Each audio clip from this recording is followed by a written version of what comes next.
Listen to us live 24/7 on the iHeartRadio app and watch our shows each weekday on YouTube, Facebook, and X. We are the game.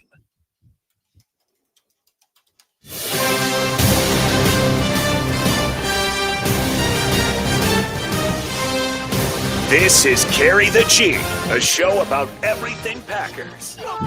Let's go! Green Bay Packers! Woo! And other stuff we love. Oh, we just like to have some beers and a little tailgating. Now please welcome the man who carries the G 24/7 from Cheesehead TV, Aaron Nagler. Carry the G Radio. It's another Tuesday, but this time around, ladies and gentlemen, boys and girls, your Green Bay Packers have won a football game. Billy, Armen, how are we feeling? I know it's not a Victory Monday. It's a Victory Tuesday, so the vapor trails of what was a victory are starting to taper off. But I tell you what, I'm taking a deep breath, and I'm still loving the fact that the Packers went into the abomination that is MetLife Stadium and came out with a dub. Yeah, the only thing is that the chicken maybe is a little bit cold, has a little bit of extra seasoning on it after a day for the Victory Chicken Monday just on a Tuesday. However, it just has a little extra character to it. Some of us like to say character. And the victory feels a little bit better and a little bit sweeter once we roll into rivalry week. Now, we will say, and I will admit, Nags, Armen and I did get a little bit jumpy. We got a little excited. We started jumping the route and started leaning in and enjoying the fact that it is Packers-Vikings week. We already played the first and christened it. We started up the Paul Allen calls early. So we're very, very excited for the border battle coming up on Sunday. Hell yeah. Absolutely. It's much easier to roll into this part of the schedule knowing that it's a victory. Yeah, excited to win. Excited to be 6-3-1, which is still a good record in the National Football League. Okay, it's sometimes this year we've been kind of, it's easy for us to forget that this team was a good record. They're still winning games mostly, and they did that again. And what are you saying, Nagler? You don't like the palatial vacations of the swamps of New Jersey? Dude. Northern New Jersey is not the vacation destination. Dude, it's not paradise. That stadium is an abomination, and I'm just talking in everything about it. I don't know. You saw Warren Brinson's tweet talking about how nice to play on concrete for the first time in my career, football playing career. Yeah. I mean, the surface is terrible. The building itself is awful. There is zero character. Oh, but it's really difficult to get to, and the parking situation is atrocious. I will say the one kind of redeeming quality that MetLife has, at least during Giants games, those folks know how to tailgate. Like, you go to some cities, you go on the road, you see the different kind of situations and how the fans try to tailgate before some games. And lots of times it's just not up to snuff. But I tell you, the Giants fans, they know how to tailgate. That is the one good part of a game day at MetLife when the Packers are playing the Giants. Well, and I said the nerdy thing from a guy that loves watching as much football as possible. I love the camera angles at MetLife. Wayne Larrivee said it's the best road broadcast spot for them in Vantage Point. Yep. However, it Fox does in general is great. It does look like, as Wayne said, a big old air conditioner. Like on the outside, it looks like something that's right outside of your house. And it makes sense for why it turns into a little bit of a wind tunnel in both end zones when guys are kicking extra points, and made it a definitely an adventurous day there on Sunday. The swirling winds are a very real thing. And it was that way with the Meadowlands. It's that way with MetLife. And I'll never forgive Bloomberg, because they had a proposition, a chance to put the stadium when they were getting, moving on from the Meadowlands. They could have put it on the west side. Could have been basically where the Javits Center is now. I could have been going to games on the subway, Billy. Just hopping in the subway, get to the game, get done with the game, go on the subway, get home. But no, we got to keep it out in Jersey. I do appreciate that we call it out now a lot more, and people are laying into the fact that it's not in New York, actually. It's no longer just that like theater of the mind that, it's actually New York. We're just going to show you a lot of shots from the Brooklyn Bridge and make sure. I know, right? Broadcasting this game. Here are a lot of shots from nowhere near the stadium. Like there was one year, I can't remember who was playing. It was a national game, and I think it was NBC had a shot of when they were coming back from commercial. They had a shot of medieval times, which that's perfect because that's at least out by the stadium. Like that's something that actually is in the vicinity that you could visit, or the American Dream Mall is out there as well. But You said medieval times, and I was like, wait, I thought you were talking like they gave a shot from the 1400s. I thought you meant I was like, holy cow, what they had a idea. ye old tournament that they got some footage of. Yes. They just call there's so many people living there and so many places to live that they just start calling it random all over the place, right? So there's medieval times. Well, we have then there's comfort food, New York. Right, that's right outside of the area. Is that so? They just start calling it random adjectives. Right. I mean, it's out of that's what happens in New York. Obviously, back in Wisconsin, it's all like French names and Indian names that if you're not from there, you don't know how to pronounce any of it. So yeah, I get it. It's idiosyncratic depending on where you are in the country. I like it. I like it that way, as it should be. Yeah. Come on now. I know I heard you guys talking about the Vikings game, and I know you want to jump forward, but we do have to talk about some developments in this game against the Giants. We'll get to the Vikings game. We will get there, But ladies and gentlemen, boys and girls, how about Jordan Love just absolutely balling out in this game? I mean, I know you look at some of the other performances, big touchdown numbers, big yardage numbers, and those are the ones that kind of grab the attention, especially nationally. But man, I'm telling you, being there and watching Jordan operate against all odds, basically, especially early in this game, couldn't block anybody up. No one was catching the football, and it didn't matter. Jordan Love, he's coming back at you time and time and time again. I was so impressed with Jordan's play in this game. It was one of the best games I've ever seen him play. Well, and Armen, I know you were waiting to get there as well, but it also feels like one of those games where in the midst of knowing that the season is feeling a little tenuous at the moment, right? And for it to not start out the right way, gave me shades of watching the 96 Super Bowl VHS of the game in the Rams game in Rams game Louis after coming off of 2 L's and sputtering to start. Yep. Yes, that's a great point, Billy. Sputtering to start in some ways and having to find a way to win that night and get back on track. With the game that didn't swing until halftime. At least the Packers came and scored in this one, like after the initial, kind of struggles, blah, blah, blah. At least they came and scored and made it a game right away. Whereas I'll never forget that Rams game because you got to the halftime and the Packers were struggling and they had lost a couple and you thought, oh no. Oh, it's about to spiral here, isn't it? I mean, after watching the Packers for decades be completely inept and, you thought, okay, here's where, the thing turns back into a pumpkin. But it didn't. It all turned around that legit right after that halftime. And I did have those thoughts during the game. And again, the way that Jordan Love is able to kind of just completely forget the last play, like he's a corner that just got burned, even though lots of times it's not his fault. Just his ability to go on to the next play and still keep delivering at a high level, throw after throw, play after play. Man, you talk about the greats. Jordan Love is starting to scratch the surface of being one of the great quarterbacks in this league.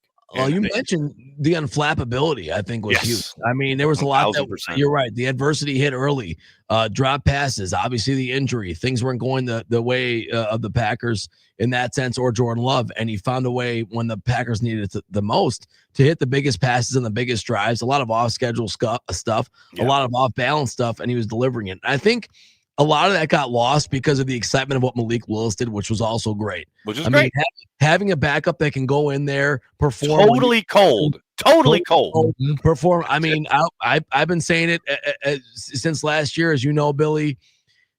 In terms of backup quarterback legacy in Green Bay, where guys have come in and done it important times, Zeke Bratkowski, Matt Flynn, Malik Willis. That's the list. Yes. There were other good backup quarterbacks, but the ones that had to come in cold and have big games.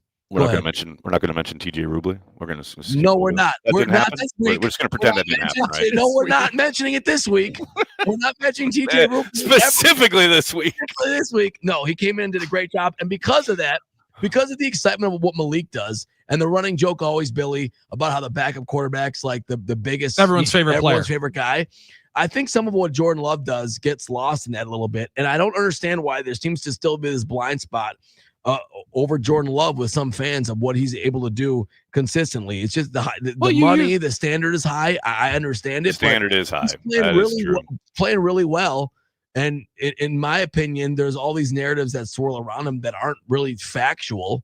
about turnovers and trustworthiness of what she hasn't done. He's leading the league in EPA per play, I believe. So that's great. He's doing correct. great. But the part is, and you mentioned it, Armen, the one word that holds away is the very, very fair word that is held above. And that's the consistency. And so now, again, you've seen and shown so many times that can be the high level play. And that's what's keeping him out of the conversation that Aaron just mentioned of scratching the surface of the great quarterbacks in the league, is especially when adversity has struck. And I think we talked about it with a year ago. There were some of his statistically best games and better performances when they got down 14 points. You think about the game that they're down 28-0 against the Vikings a year ago. Just start rattling off points all over the place. And statistically, it's the most prolific game in terms of yards that he's ever thrown for, but a lot of it was empty. So I think that's where the consistency is, again, the aggressive nature as to where it gets when you lose 2 in a row, especially one on Monday Night Football where you score 7 points in your own backyard. That's where you get the Chris Canty bad conversation. But consistency is what keeps you out of those narratives, and instead is how much is your team depending on you, which we all watched them depend on him more probably in the second half than we have outside of the Pittsburgh game all year. And I'm glad you brought up the idea, consistency, 1,000,000,000%, right? And it's doing it week in and week out, regardless of situation, regardless of who you're throwing to, regardless of what's going on in front of you with the offensive line. We've seen Jordan rise above all of that. We saw it this past week. We've seen it a few times throughout his career, but to be able to do it week after week after week, and we got another phenomenal test for Jordan Love this week. I mean, you mentioned it. They went down 28-0 last year, and he admitted he probably came back early from the knee injury last year, but it's not like he's been lights out against the Vikings in Flores when he's had these opportunities, at least early in the games. To your point, they've gotten far behind. The Vikings changed their kind of approach because now they're protecting a lead, and then he's been able to make hay. I am very curious to see how he comes out of the gate in this game in particular. But to that point, one thing that was very encouraging, you're talking about trying to always continuously striving to get better in every aspect of your game. Don't forget the last time Jordan Love was at MetLife. That game, Tommy DeVito is obviously the headline there. But early on in that game, he's all over the map because of the winds, right? The wind was just incredible that night. Stepping outside my door on Sunday morning, man, I got a monster blast of wind. And the very first thing I thought was about that game that they played a couple years ago where Jordan had real issues with the wind. Didn't see any of that on Sunday. He was cutting through the wind. Like he knew it. You talk about the evolution. Oh, is this the condition? All right, I know exactly what I have to do. And he cut through again and again and again. Sometimes his guys were dropping it, but he made every throw you could conceivably ask him to make in those conditions without a worry, without a problem. He seemed to be able to place it wherever he wanted. That's the kind of improvement that you want to see from your franchise quarterback. Well, and I think the consistent ball placement was much better in this game than it's been in others, especially the last 2 weeks. I mean, because again, Aaron in Carolina, Jordan Love playing really well. What have you been watching? He's been mid at best. Again, if you watch the 2 games at home in a vacuum, those games were very questionable. So there's reason to be doubting the consistency after those 2 games, but not factoring in the entirety of it. Then being able to, when the snowball is going against you and the avalanche is rolling away and you've dropped 3 or 4 balls, still being able to go back to certain guys, Romeo Dobbs. That part is the evolution that I think is even more impressive, of not allowing those frustrations to mount and build and then keep you away from guys on your progressions. Albeit maybe we just let the tight end coach help that out. Just be like, hey, how about the guy that keeps either dropping it and or the drop being better than what would have happened if he caught it and he fumbled it for the second time? How about you just don't play in the second half? We'll figure that one out here. There's parts of building in and working through the ups and downs of the game that I thought was maybe the better part and the more impressive part of the way that he played throughout the game on Sunday. Very much so. And I love how you just glossed over that text, and I'm going to respond. If you watched Jordan Love on Sunday and your takeaway is that Jordan Love was playing, quote, mid, you don't know what you're looking at. You don't know ball. stop pontificating on the internet when it comes to football and the Green Bay Packers, because that was one of the best performances Jordan Love has ever had, period. So slide back, listen to the news. I am sick and tired of the Jordan Love slander. I am done with it. It's over. He is your franchise quarterback. Is he perfect? No. Is he getting better? Yes. Is he capable of leading them to a Super Bowl championship? Absolutely. Billy, I'm done with it. I'm over it. I can't. 51515. Wow. Aaron is really drinking the Kool-Aid on Love. Yikes. It ain't Kool-Aid, baby. You know what happens? You go and you watch it live in front of your own two eyes. I get it, baby. I see it. He's so good. He's so good. That's all I'm saying. I agree. I don't know what we're missing here. I mean, you brought up the Panthers game, Billy, the home game. I thought he had a good game except for the deep ball. He was 26-37. The offense has to have the ball more. That's part of it. That Yeah, but when you have the ball, you need to be more than 1 of 5 in the red zone. Yes, like you do. Armin, you can't only take the credit. Jordan Love didn't fumble. He fumbled the snap on the play before. No, he didn't fumble. He didn't give the ball away to the Panthers. Savion Williams did that. Whole game is different. Savion Williams holds on the ball. That's all I'm saying. Or if Jordan doesn't throw the pick and set them up with a short field inside. That's very true. So bad decision. But this is third interception on the year. Again, Third? sure, but yes, 3.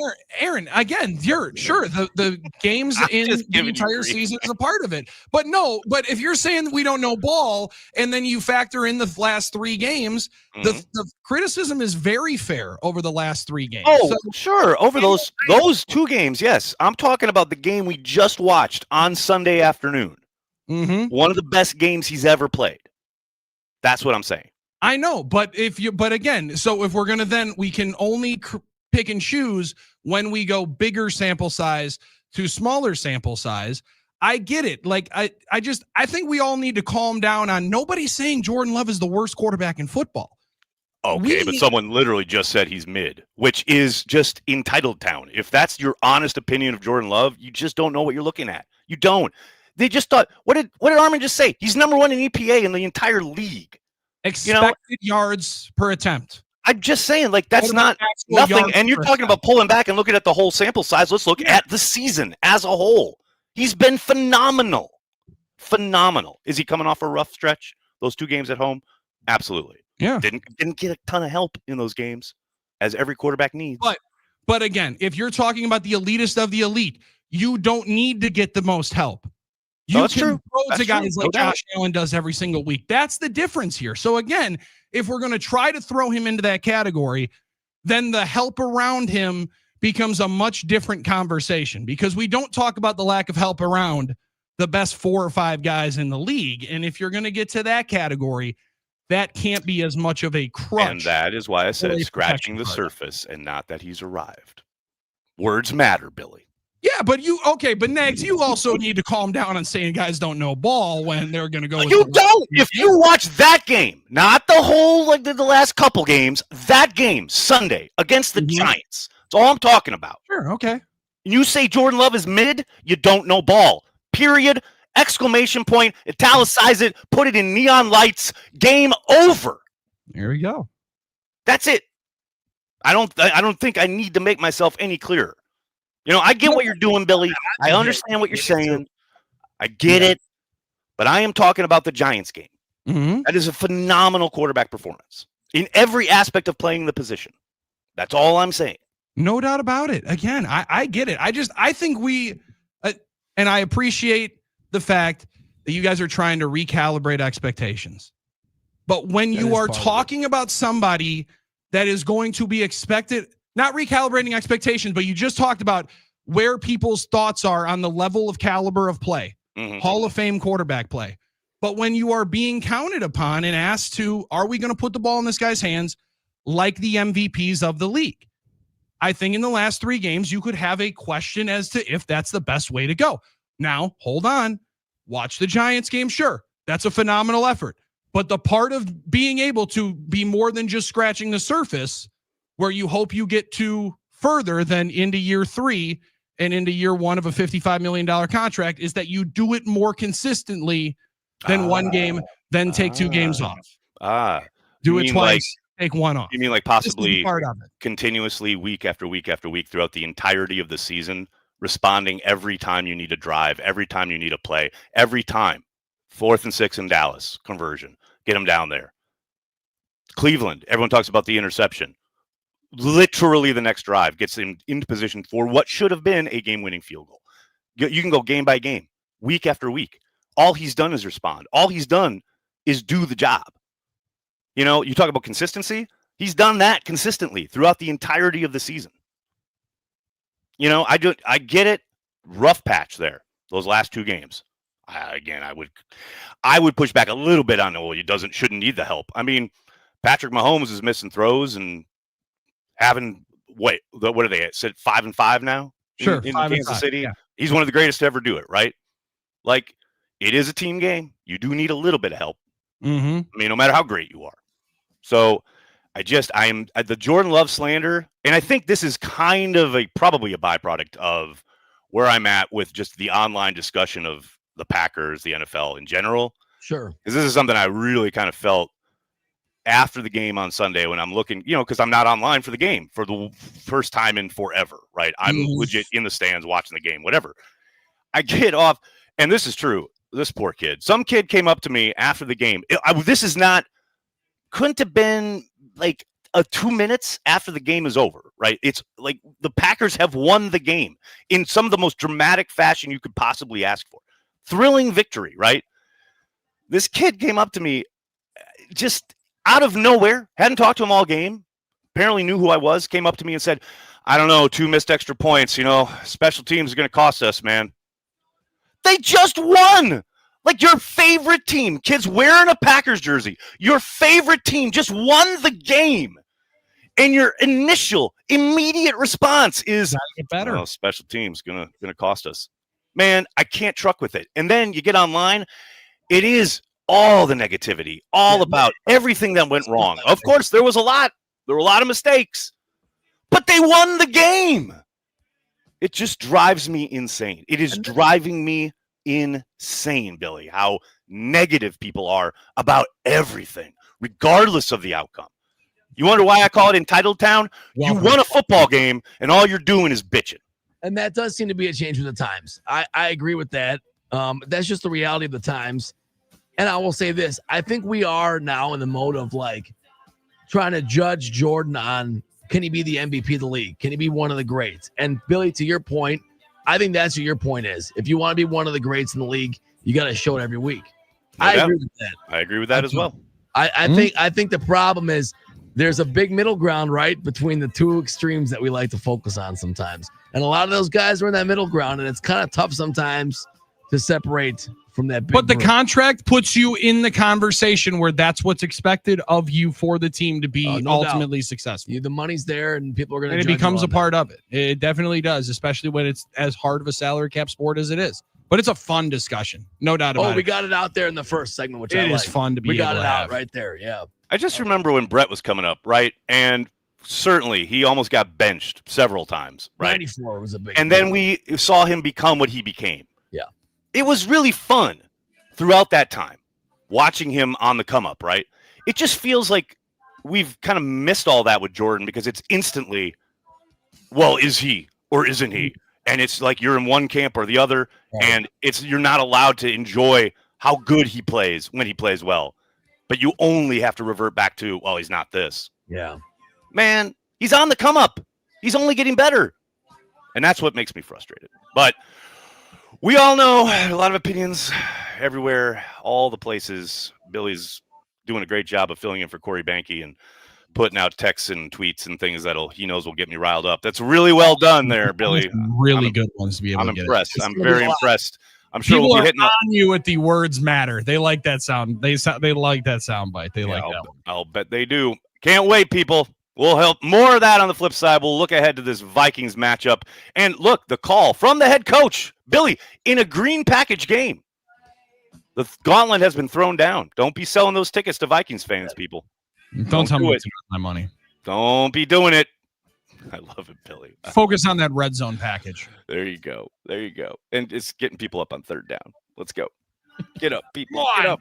Come on. Get up. Come on. Hey, you didn't sell your tickets. Come on. We'll be talking head coach decorum, Vikings matchup, and all the stuff on. we saw against the Giants. On the flip side, that's Armen and Billy. I'm Aaron on Carry the G Radio. I'm on my hometown after you. Mouth is alive, juices like. You may not play for your favorite team, but you act like it. Whether you're at work or outside on the grill, you carry them with you. No, not with a jersey, but a mindset as you crack open that ice-cold beer. Cheesehead TV and Gathering Place Brewing bring you Carry the G, a delicious and easy drinking cream ale.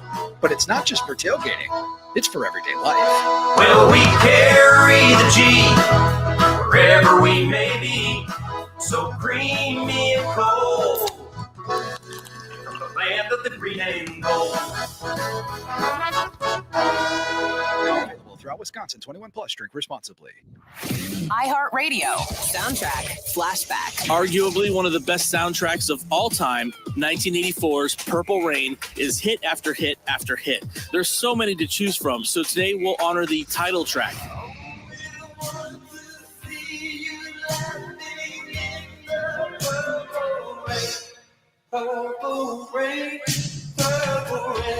For more great movie soundtrack hits, check out Popcorn Radio on the iHeartRadio app. iHeartRadio. Here are the top Prince songs you've thumbed up. Number 3, Little Red Corvette. It was Saturday night, I guess that makes it all right. You say, baby, I ain't got enough gas. Oh, yeah. Little red Corvette. Baby, your mind's too fast. Yes, you are. Number 2, 1999. 2000 party over, oops, out of time. So tonight I'm gonna party like it's 1999. Number 1, When Doves Cry. Baby, you're just like my mother. She's never satisfied. Why do we scream at each other? This is what it sounds like when doves cry. Hear more from Prince and similar artists now. Search for Prince on iHeartRadio. All your favorite music, all your favorite stations, all free. iHeartRadio. Here are the top Queen songs that you've thumbed up. Number 3, We Are the Champions.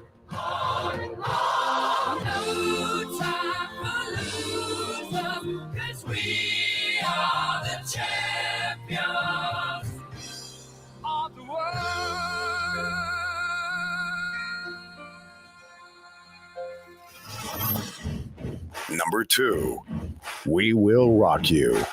You got mud on your face, big disgrace. Somebody better put your bag into your place. We will rock you. Sing it. We will rock you. Number 1, Another One Bites the Dust. Another one bites the dust, and another one gone, and another one gone, another one bites the dust.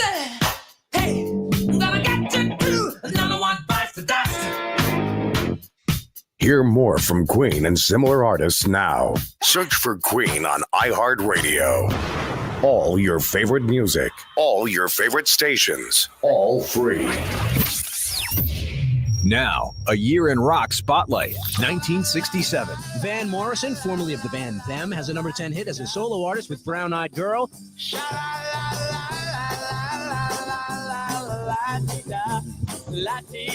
In July, LA band The Grassroots scored their first top 10 hit with Let's Live for Today. And UK supergroup Cream, featuring guitarist Eric Clapton, toured the U.S. for the first time. In the sunshine of your And in September, Janis Joplin's band Big Brother and the Holding Company signed with Columbia Records and released their debut album. October of 67, Memphis band The Box Tops, including 17-year-old gravel voice singer Alex Chilton, have a number one hit with The Letter. Ticket for an aeroplane. Ain't got time to take a fast train. Lonely days are gone. I'm a going home. My baby used to book me a letter. My baby used to book me a letter. And in November, the first issue of Rolling Stone magazine is published in San Francisco, featuring an interview with John Lennon. The Who have their first and only U.S. top 10 hit with I Can See for Miles. In December, they smashed their instruments on the Smothers Brothers TV show. Keep listening to iHeartRadio for more from 1967 coming up.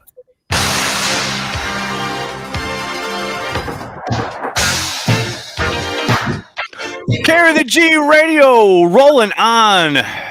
Billy, Armen, Aaron coming to you on a Tuesday morning. I gotta admit, guys, I'm liking the mornings. Like, I know we used to do this kind of into the afternoon. I'm liking getting up and getting after it. 10 a.m. Eastern. Yep. You know, it's kind of fun. It kind of gets the juices flowing, blood moving. I'm down with it. Get a cup of coffee there. You see, that's what I'm saying. You get a little feistier in the morning. It wakes everything up a little bit. It gets the blood pumping. Out, you know. It also, Nags, is one of those deals now. I was joking about it on the 6 a.m. wake up call. That I've enjoyed that more than I was thinking I would, and that I ever had before. Now, I did get one tour of duty in the morning radio streets for about 4 months. Mm-hmm. And I was the worst version of myself. I was in the morning. Oh, dude, I was the meanest. I was so grouchy and I was terrible. I was terrible to be around. I've actually thought that I've adjusted much better this time around. And maybe it's because I'm older, wiser, and frankly, going to bed at 9:30 makes a lot more sense. It feels a lot better. And I think you enjoy the company, I think, is what it is. And that's exactly what it is, Armen. Nailed it. That helps. I'm not going to say I'm the best. I think I do know people. Better than the alternative. Okay, Billy, I can I'll say in the morning. You've also been through the wars with 2 kids now. So the whole idea of sleep is just ridiculous, you know. My life for when I did the tour of duty, and I call it a tour of duty because it definitely felt like that. It was a battle generally. I was coming off of going to bed at like 1, 2 in the morning. Exactly. Now, if I'm up at 1 or 2 in the morning, it's because either I'm doing what all guys have to do at 2 in the morning when they wake up and go to the bathroom, or it's because there's a kid crying next to me in the bassinet. So it definitely does help that way. It cautions and gets you a little bit more rhythmic. But I like the fact that you're enjoying this early wake up call. It's good. I mean, listen, it's 10 a.m. American time, or 10:30 American time, as I like to call it, because everybody in America builds their clock off of you East Coast people to be able to just say, look, this is what time is going to be. If I was going to do that, I just got one thing for you on the East Coast. Yeah. I'd make it a lot more advantageous for you, because you guys, I mean, you waking up in the morning with how late some of these games start. Oh my God. You guys really set yourself up for a lot of failure and a lot of tough mornings. I mean, let me tell you about some Brewers West Coast trips. Those are the ones. Those are the ones that get you. I can't handle these Dodgers, 3-game series where I haven't slept in 2 days because the Brewers are playing at midnight and they're only in the 3rd inning. Like, I can't.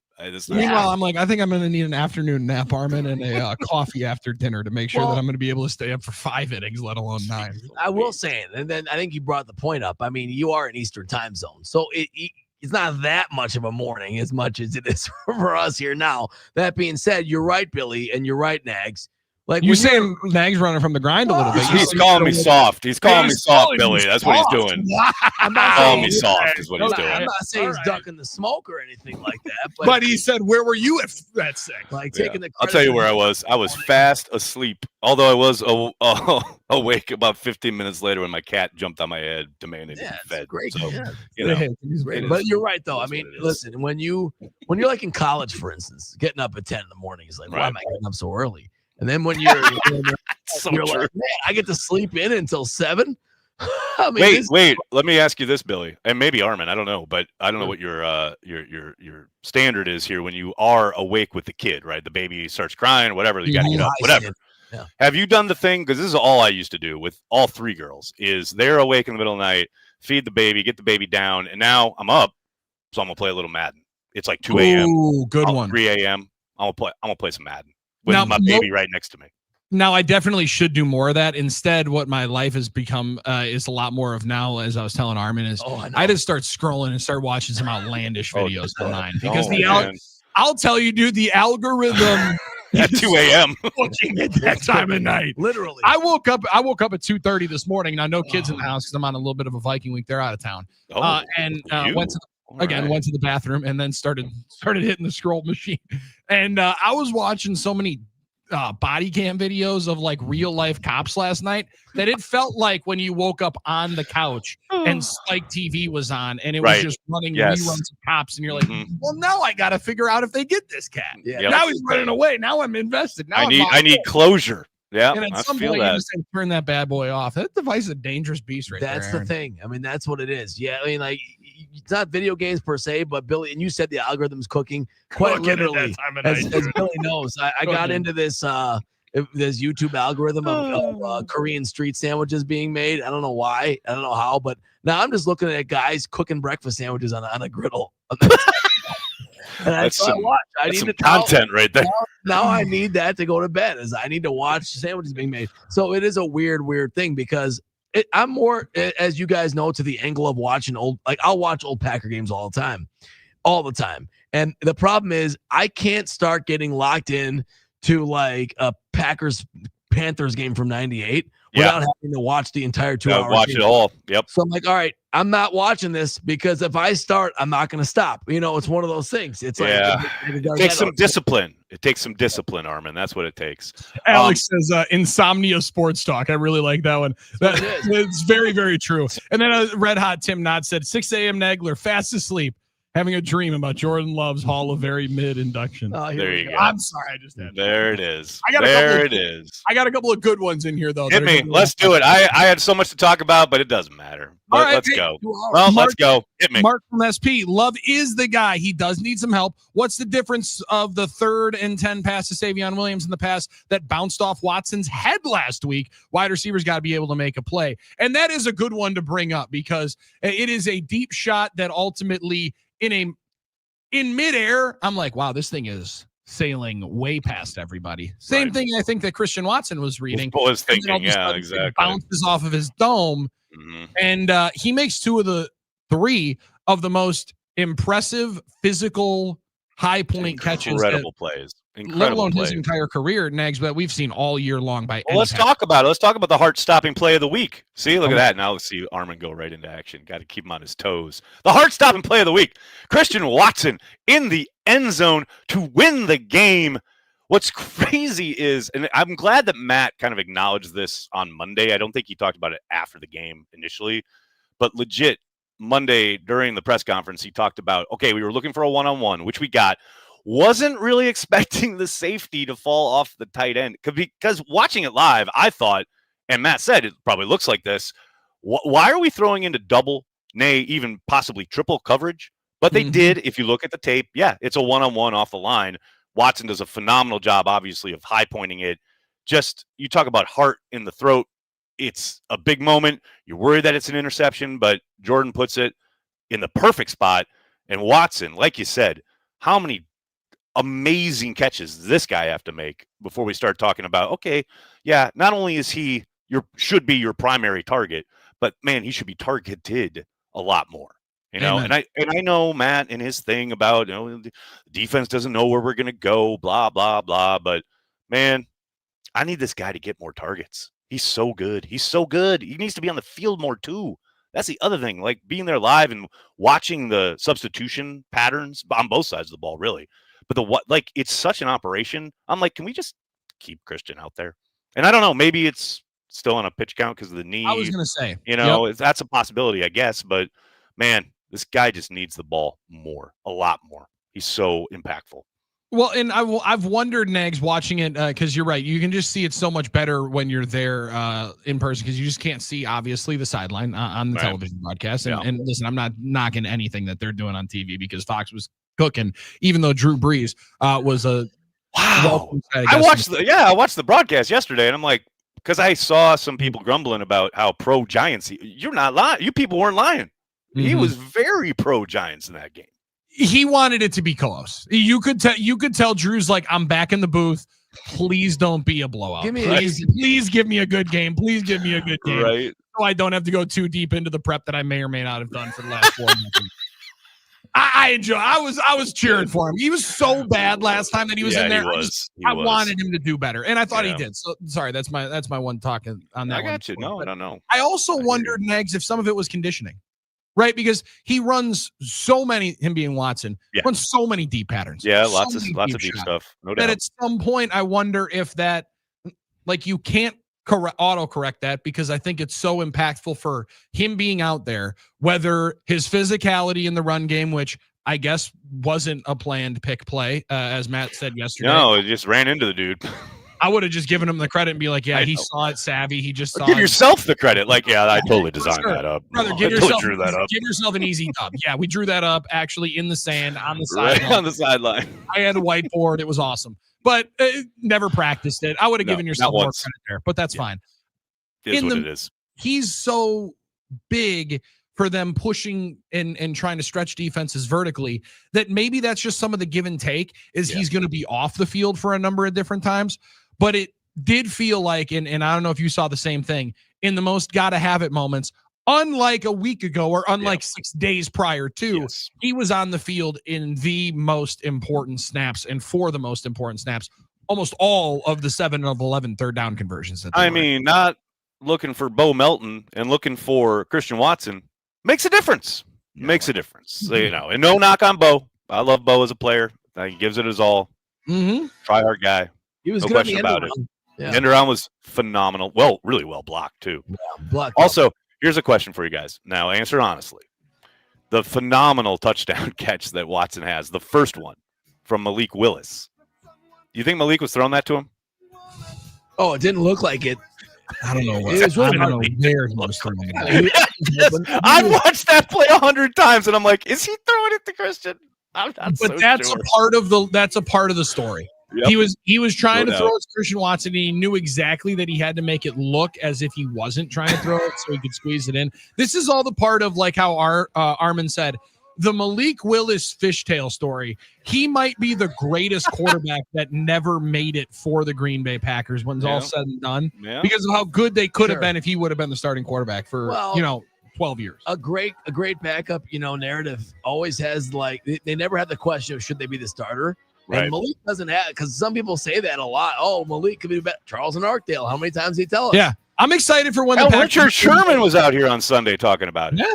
I'm excited for when they're in the playoffs and the 16-yard pickup he had on 3rd and 8 becomes he just called his own number, actually changed the play at the line of scrimmage, called out of it and said, I'm just going to tuck this thing under because I know we need to play. This is all the fish story of Malik Willis that continues to build and the legend that grows, and I'm all for it. This is how Jim Kelly felt when Frank Reich came coming back. Right? And then everyone's like, well, put Frank Reich in at some point. You guys want to win or not? Sorry, Jim Kelly. I'm a Hall of Famer, but yeah, let's try. It's time. It's right time. I'm the problem. But then Frank kept winning games. The heart-stopping play of the week brought to you by ThedaCare. ThedaCare is a proud sponsor of Carry the G Radio. Every great team needs a solid foundation, and that starts with health. ThedaCare is proud to support local athletes and families with care that goes the distance. We'll be going the distance here on the flip side. Lots more to talk about, and we haven't even touched the Vikings game yet. I'm so excited. That's Billy and Armen. I'm Aaron on Carry the G Radio.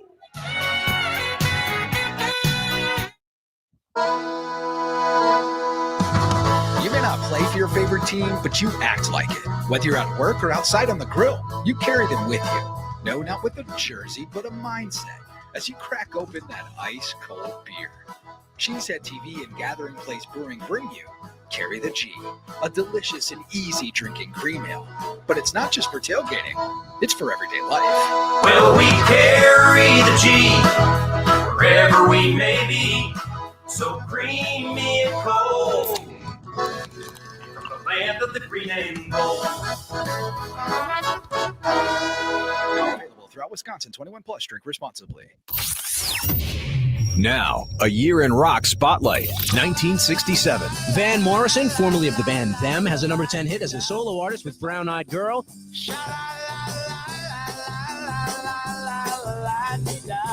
La-dee-da. In July, LA band The Grassroots score their first top 10 hit with Let's Live for Today. And UK supergroup Cream, featuring guitarist Eric Clapton, tour the US for the first time. In the sunshine of your love.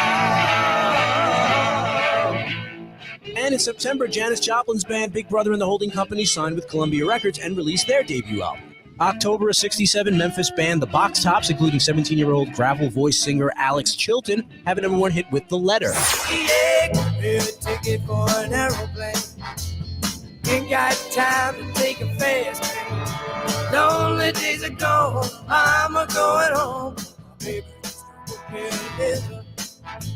My baby used to put me together. And in November, the first issue of Rolling Stone magazine is published in San Francisco, featuring an interview with John Lennon. The Who have their first and only U.S. top 10 hit with I Can See for Miles. In December, they smashed their instruments on the Smothers Brothers TV show.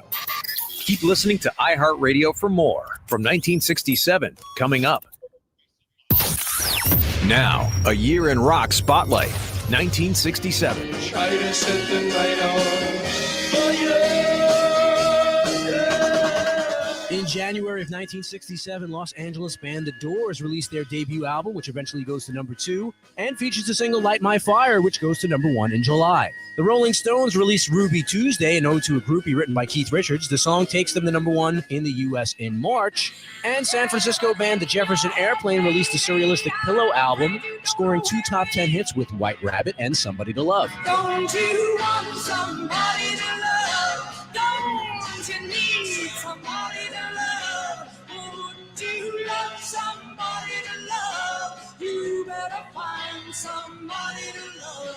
In March of '67, Buffalo Springfield re-releases their debut album to include the hit single For What It's Worth. In April of '67, Give Me Some Lovin' by the Spencer Davis Group goes to #7 in the U.S., with vocals by 17-year-old Steve Winwood. And in May, Elvis Presley marries his 21-year-old girlfriend Priscilla in Las Vegas.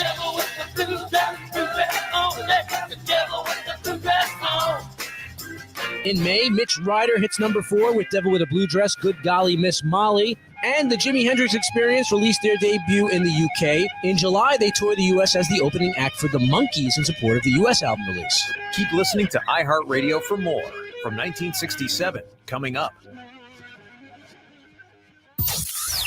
Now, a year in rock spotlight from 1977. September of '77, American duo Steely Dan released their 6th album, Asia. It goes to #3 in the States on the strength of 2 top 20 hits, Peg and Deacon Blues.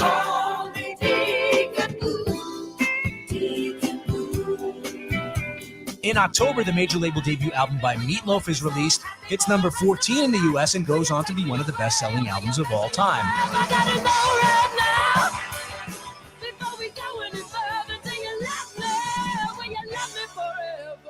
Leonard Skinner released the album Street Survivor. 3 days later, singer Ronnie Van Zant and 2 other band members are killed in a plane crash. The album goes to #5 in the States, and the single What's Your Name hits #13. What's your name, little girl? What's your name? In November, Eric Clapton's Slow Hand is released. It goes to #2, driven by 3 hit singles, Cocaine, Wonderful Tonight, and Lay Down Sally. Lay down, Sally, and rest you in my arms. Don't you think you want someone to talk to? Keep listening to iHeartRadio for more from 1977, coming up. iHeartRadio goes one-on-one with Rick Springfield to get some insight on his latest release, Rocket Science. It's a guitar-based record for sure, and I love big hooks, and not a country record at all. It's a rock and roll record, but it does have some country elements. Keep listening to iHeartRadio for more from Rick Springfield and all your favorite artists.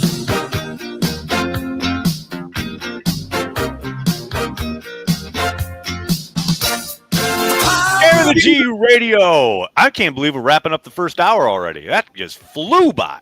Holy cow. And I also love that we get a ad bump from a Rick Springfield record that is apparently out right now. You like to that? A drop from Huey Lewis and the News. What's better than playing to my strengths here. I love it. Sometimes you can't differentiate the bump from the break. That's the goal. Get you in that mood, Nags, as you know. Loving it. I'm absolutely loving it. We haven't even talked about the defense in this game. before we get to hour 2 and we look at this Vikings matchup. Billy, I got a question for you. Do you have that feeling of, because I talked to a couple of people this week about this, and I'm trying to wrap my head around, certainly the pass rush was pretty muted, I would say, in this game. The rushing four really didn't seem to be getting home with any kind of regularity. I know Micah Parsons had a number of, important plays, but on balance, I thought they being the Giants, did a decent job on him. Rashawn Gary, Devontae Wyatt, awfully quiet. And then you look at like the game itself. It's the first time they've allowed an opening drive touchdown, right? Like that was a bit of a shock, especially considering the performance we saw on Monday night against the Eagles. But then as the game goes on, you think, you understand what the Giants are doing, right? They are very happy getting like 3.5 yards a carry. They're grinding clock. They're keeping the ball out of Jordan Love and the Packers offense's hands. And they kept getting into third manageable and converting. The Packers really couldn't get off the field on those third downs for much of the afternoon. But then by the end of the game, you look at it and it's like, for the most part, that's winning football that they played because they didn't allow explosive plays. They mostly kept a clamp down on scoring, and they got the takeaway there at the end after having how many go through their hands all afternoon. So it feels like it's just a weird kind of approach defensively, but it does seem to work. I don't know. I would love to get your kind of feelings and thoughts on the defense because I left really kind of scratching my head because I think they're incredibly talented, but they don't seem to be making big plays and or having those moments where they really swing a game. Well, and that comes with turnovers. It totally does. And I had I was on with a guy from the Giants pregame show last week, and he asked me like, so this is just a bend but don't break defense? And I'm like, well, yeah. The problem is the historic part of a bend but don't break defense includes back-breaking turnovers by the opponent because the whole point is you're not going to be able to at some point you're going to make a mistake. Yes. And that's where, again, people don't like it, but I give a large amount of credit to the fight that the Giants brought, as well as the plan that Kafka had clearly been cooking up for a while, right? I know he's calling plays. I know he's the associate head coach, but everybody knows that you want to do some things differently when you are the man. He's been waiting for this opportunity for his entire life. So, like, he had that whole concoction, I believe, built out for probably about 4 or 5 weeks. Probably since he took it to Dayball to say, hey, if Jackson goes down because we're running him like he's 100 times a game, right. Here's what we're going to do. We're going to go to Jameis Winston. We're actually going to be able to run offense. And Brian Dayball's like, no. I'm going to run Mr. Limited back out there and see if that gets better. And instead, it didn't get any better. So, I think he had been waiting for this for a while, and that's where you saw the script and the hitting on all cylinders kind of deal. But you're right. They converted way too many third downs. Also brutal. 3 or 4 fourth downs where you're seeing teams that are able to have consistent success against the Packers. We talked about it in Carolina. It's going to be very, very important a week from Thursday because the Lions are going to play 4 downs. They went for it 5 times against the Eagles on 4th down. These are 4-down teams. Teams are going to make you play 4 downs because the bend but don't break was also predicated on teams punting on 3rd and 2. Yeah, right. No one's punting on 4th and 2 anymore. Or setting up the fact that you got to throw because you got to try to keep the drive alive on 3rd and 2. Everyone's playing that as 4-down territory against Green Bay. So that's going to be something that is interesting to see how they adjust to. I'm glad you brought that up because that's something that's like really grinding my gears or really frustrating the hell out of me at this point is their approach on some of these second downs where I don't care what the call is, the drop into the whatever zone call it is, past the sticks, because the opponent is just, okay, we're just going to sit down right ahead of the sticks because we're more than happy to deal with 3rd and 1 or 4th and 1. Like that has happened again and again and again and again. And it's something we talked to LaFleur about this summer. It's like, is there a point where you have to adjust your approach on these early downs because they are playing 4 downs? It just feels like that has to change at some point. But also, and we got to get into it on the other side, but also, does it have to? Because the last thing I'm looking at is seeing their defense saying they got to really go in and change up a whole lot of things about what they're doing. Just the drops. That's what I'm saying. Just the zone drops. I'm not talking about like monster changes. You got to send blitzes and all of that. I'm just saying the middle linebackers, instead of dropping 8 yards, we drop 5 yards. That's it. Opens up the intermediate routes. That's how you get beat. Well, those are there anyway. And we'll talk about it more on the other side. 1 hour in the books. Another hour coming up. Billy, Armen, and Aaron, Carry the G Radio. But you act like it. Whether you're at work or outside on the grill, you carry them with you. No, not with a jersey, but a mindset. As you crack open that ice-cold beer. Cheesehead TV and Gathering Place Brewing bring you Carry the G, a delicious and easy drinking cream ale. But it's not just for tailgating, it's for everyday life. Well, we carry the G wherever we may be, so creamy and cold from the land of the green and gold. Available throughout Wisconsin. 21 plus. Drink responsibly. If you really want to support our troops, just contact the USO. You can't believe how much they do for us. To find out how you can help, visit us at USO.org. The USO, until everyone comes home. A shark took her arm, but not her teenage desire to be a surfing champ. So next time life puts a little fear in you, just think of Bethany Hamilton hanging 10 on top of a heavy wave. That's real courage. Pass it on. A message from the Foundation for a Better Life.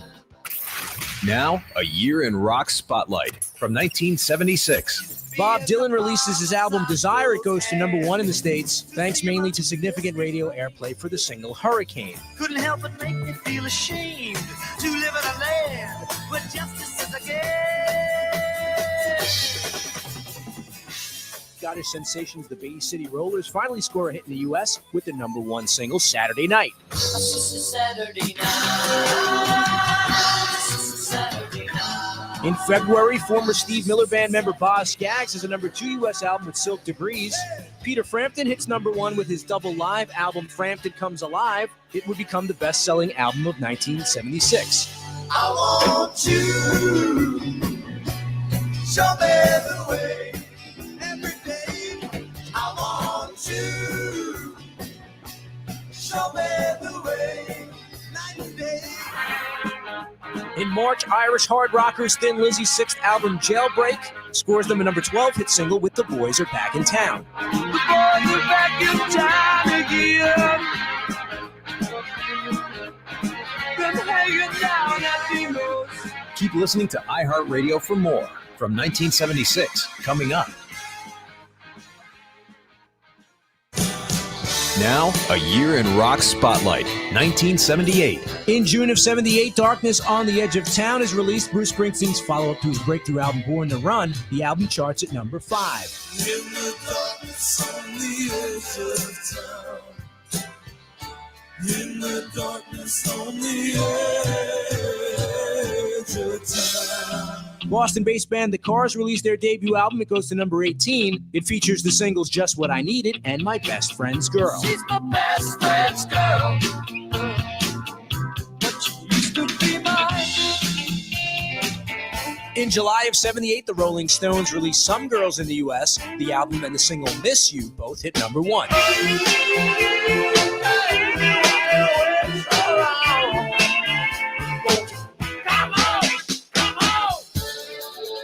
In August of '78, Boston released their sophomore album, Don't Look Back. The album goes to #1 in the U.S., selling 4 million copies in its first month.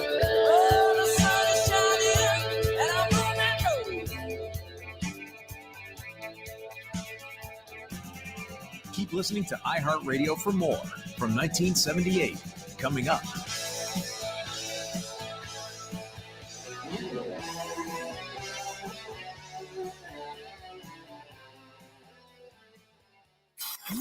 Now, a year in rock spotlight, 1971. February, 4 months after her death, Janis Joplin's album Pearl is released and goes to #1. The single Me and Bobby McGee also tops the chart.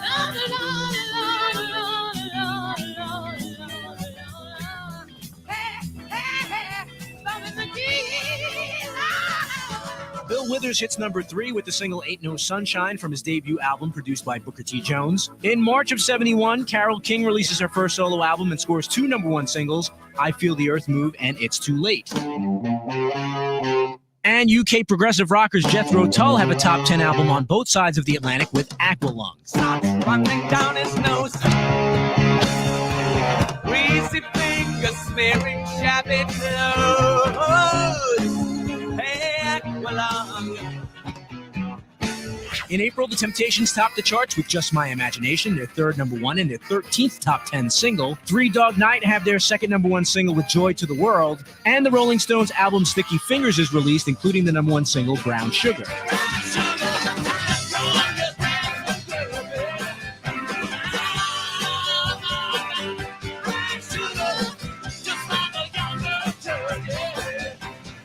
Keep listening to iHeartRadio for more from 1971. Coming up. What you waiting for? Let's go. Make sure to make us a preset on the iHeartRadio app so you can listen to us anytime, anywhere. Wisconsin's home for sports and stuff. We are the game.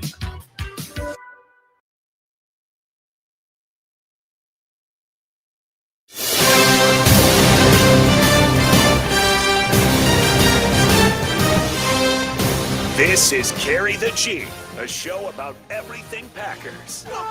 Let's go! Green Bay Packers, woo! And other stuff we love. Oh, we just like to have some beers and a little tailgating. Now please welcome the man who carries the G 24/7 from Cheesehead TV, Aaron Nagler. Carry the G Radio Hour 2 coming at you. Aaron Nagler here live in New York City. Bill Schmid and Armen Saryan holding it down at the great iHeart Metroplex. I don't want to say in the sky. In the greater Milwaukee area. Billy, Armen, big matchup coming up with the hated, and I underline italicized hated, Minnesota Vikings. How are we feeling, boys? I know this is a 3-game divisional stretch here. This team had major problems with the division last year. How are we feeling about it heading into Sunday and those Purple People Eaters? Well, I can't wait for the 130th meeting of the Packers and Vikings rivalry. At times, it becomes my favorite. At many different points, the Bears-Packers is always going to feel like the one that you have to revere and the one that's always going to be a little bit more near and dear to my heart, growing up, living, and being surrounded by fibs in the southeastern portion of the state. And a lot of Bears fans that have either been relocated or like one of my great friends, Austin, you have a whole family of Packer fans. You know what he decided to do? Be a Bears fan. Just to be like, take that, Mom. He was the contrarian kid growing up that had the Cowboys jacket. So you gotta have some of those. And I have more Bears fans in my life than that. But when, and it has been over the last 20 years, my sports viewing lifetime, this has been the most competitive rivalry that the Packers have had. Yes. And the hottest, the most contentious, the one that they're the only other team in the division that has an MVP in my lifetime. So like there's reason to really disdain the folks to the West, especially because they try to fly under this moniker of Minnesota nice. Spend some more time in the Cooley region and meet some more people from Minnesota. That's just not the facts. So I was giving way too much credit to the folks in Minnesota being Minnesota nice. They're lying to you about having the most lakes. We have the most lakes. They lie to you about being nice, and they try to make life for our folks in Hudson hell. So we're just not going to handle it anymore. And I cannot wait to extend the 6-game lead in the all-time series between the Packers and Vikings to 7 coming up this Sunday at Lambeau Field. Oh, that's what I'm talking about. Yeah, I want to win this game. Now, this is a classic, as Billy knows how I am. This is a classic run for my nightmares type situation. Am I excited for this? Never excited for my nightmare. However, my nightmare of losing. You hate divisional games. However, I love more than anything. When we beat them, I love it. Right? There it is. That's the best feeling, right? Come on. I want to beat this team real bad. And I am excited in this regard. I do think we're better than the Vikings this year. Now, a lot of that comes from the quarterback position, but a lot of it comes from what I think is their inconsistency. And that's the tough part about this. And Billy and I kind of touched on it this morning on OBS, is I don't know what to make of this team. I don't know what to make of a lot of teams from week to week in this league anymore. But you can't. I don't know. You shouldn't. And I don't know what to make of this team and this quarterback, because J.J. McCarthy has shown you all the Dr. Jekyll and Mr. Hyde so far, as many young quarterbacks do in their young career. I'm glad you brought him up. Can we talk about the fact that he can't throw to his left? How hilarious is this? Like, outside the numbers to the left. What is this in the division? First, we had Trubisky, who couldn't throw to his left. Now we got McCarthy, can't throw to his left. Like, do they scout these dudes? Like, do they work on these things in practice? It's just funny to me that, once again, there is this quarterback that you guys are online. Vikings fans were all in. They're very excited about this young man, and now he's getting booed at home. I mean, it's a lot of Rick Meyer in him, in my opinion. Oh, that's a good pull. He had the same problem, but he did have some good early moments, and he does seem to have that issue. The question is, can the Packers take advantage of said deficiency? And Billy, is it a problem of all that eye black he's got in his face? I was just gonna say, I was waiting for Armen to be able to get there with it. He just hates the war paint that he's got on. And it is a little ridiculous. Come on. He's also got a real Joker smile to him. Like, he actually looks a little bit Heath Ledger like. But he is a fascinating cat. He's an individual that everybody that is around JJ McCarthy for an extended period of time is all in on. Not necessarily all of the athletic abilities in the arm, but like, people love him. Even Aaron Jones. Now, granted, he's his starting quarterback. He's not going to say, you know what this guy is? A real hole. I actually despise this guy. Generally, you're going to gas your guys up. But go back to when he's at IMG transferring in from a suburb of Illinois, and all of a sudden a bunch of 5-stars are like, this is the coolest guy I've ever met. Same at Michigan. They went to the playoff with Cade McNamara, and all they could say is like, yeah, but just wait till this kid gets out there. Just wait till this guy starts playing. So there's this game is so interesting that obviously the numbers are right here. But the energy that he brings is a weird one. And it's one that is making this game very, very strange to me. And it's one of the things that leads off of and feeds off of Armen's conversation of him being Jekyll and Hyde, is he's a super emotional cat. This is an emotional game. Football always is. If you get into a game where they can play off that and feed off of it, that's exactly how Minnesota has stolen their 4 wins here this year. And here's the thing. I mean, you can talk about the quarterback, and he's had his issues, ups and downs, no doubt about it. But, man, KOC has really dialed it up against the Packers, regardless of who the defensive coordinator has been. That's why I hate him so much. Man, if there's a guy out there as a coach and a play caller who can get this ship right with this quarterback and against the Packers defense, it's KOC, man. Like, he is a very good coach. And that's why we've talked a lot about on this program throughout the couple of years we've been on the air about the Vikings defense and how problematic it is. And they've certainly done a number on Jordan and the offense several times, right? Mm-hmm. But man, this is the first time I can recall where there's a real kind of question mark on the Vikings sideline regarding their offense and their ability going into this game where, again, we talked about it in the previous hour. The Packers defense is mostly content with, we're going to rush 4, we're going to keep everything in front of us, we're going to rally and tackle. And that's not dissimilar to the approach we saw with Joe Barry, right? Yeah. I think what's going to be interesting is, can KOC get McCarthy to be patient? Because I think a lot of what we saw, especially this past weekend in that Bears game, he's taking these shots, he's throwing it up, he's got what he thinks is a 50-50 to Jefferson, what have you, when there is stuff available underneath, where there is kind of an outlet pass. It's probably a lot easier and will get you 5-6 yards rather than going for the jugular. If KOC can get him to buy into that, they might cook. I'm not under any illusions. I don't think the Packers are going to shut this offense down if they can get, if the Vikings can get McCarthy to be patient. Yeah, that's to me the entire key for this game. He's shown he can get a rhythm going when things are right. Yes, exactly. Yes, and things like that. And O'Connell's one of the best coaches in football right now, being able to do that. And you're right. We talked about it. We've always had problems with him. Flores obviously presents a lot of problems. So good, man. He's so good. And I'm curious to see if they're going to come in with the game plan that it seems like a lot of teams have taken with the Packers this year. We saw run the ball, Carolina run the ball, try and shorten the game, try and keep the Packers offense off the field, trying to choke hold time of possession and reduce variance or increase variance in the game by having lesser possessions. And I would think that's a good strategy. I mean, you're right. I think it's going to be another week in the trenches of teams playing 4-down football, as you guys both pointed out. Teams have been doing it with success against the Packers. I think the Packers defense has to be ready once again to deal with that, because it's getting them tired. And there's no doubt about it that the Packers defense, I think, has been getting tired being on the field so much, having to sustain these long drives. So can you get them off the field early on some of these 3rd and 4th down plays? If they could build a lead, if you could just one time build a lead and get your defense the opportunity to be able to kind of pin its ears back, right? Because that's the other thing. You're rushing 4 and these guys aren't getting home because a lot of the passing concepts that teams are using are pretty immediate, right? Get the ball out of the quarterback's hands. Mm-hmm. We don't need to push the ball downfield. But, man, if they could just one time get a multi-score lead, especially in the first half, I think you'd see this defense cook. But that has been a problem. They really haven't since the first month of the year, where they led all 4 of those games by double digits at one point. And I also think that at some point later on into the year, you might see more of a game plan similar defensively to how the Packers played Jaden Daniels in week number 2, where they kind of did come after him a lot more than they have anybody else throughout the year. Very surprisingly, right? Yeah, because everybody had anticipated that it would be much similar to a year ago, where it was, let's not get off our levels. Let's make sure that we're very in sync with our rush and don't open up in a lot of run lanes. That might be more of the game plan for the second-year quarterback in Chicago. Yes, right. He seems like a greased pig, and my man gets out of everything. No doubt. It's incredible. I don't know that I've ever seen.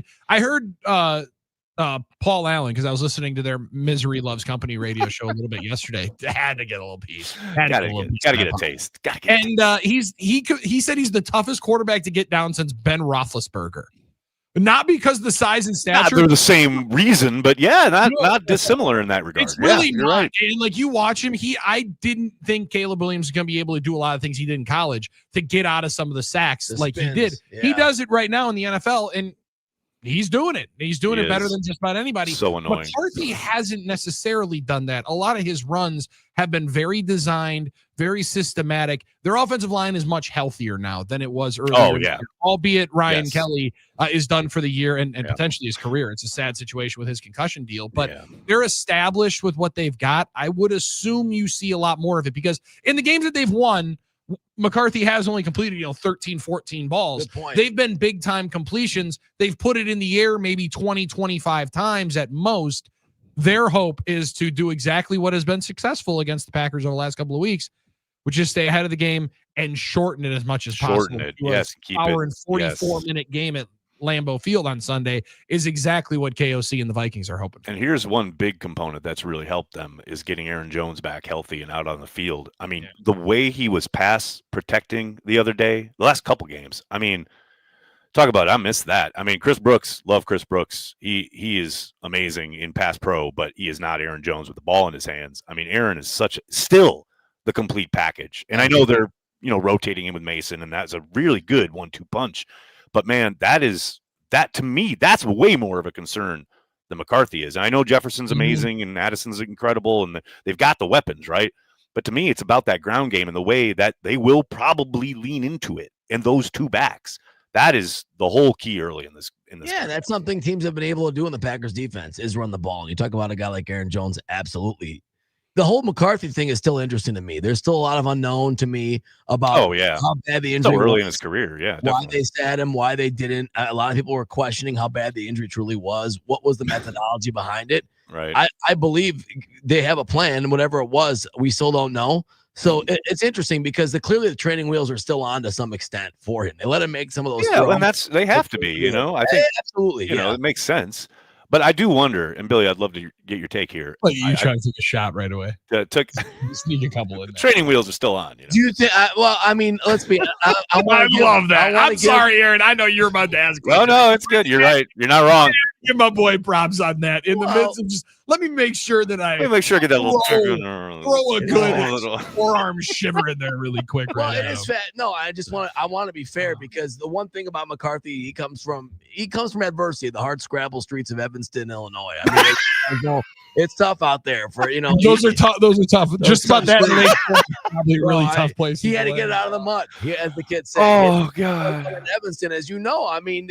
You grow up with that grittiness in Evanston, and man, it's I believe tough. he transferred during the COVID time down to IMG Academy because they maybe canceled their football season in the Illinois time. But it is interesting, Armin, because it and not a lot of guys make it out from where he's. Listen, a lot of people don't make it out from where we're from, and especially Hales Corners, Wisconsin. But when you start factoring in how you have to play with a young quarterback, they're doing what they have to do. Yes, exactly. So I get the training wheels part of it. I have no problem with it. It's a good coaching by Although, KLC. The soft benching, did they sit him? Did they had to? Was the injury that bad? I mean, they had the brittle bones of Carson Wentz out there, for multiple weeks.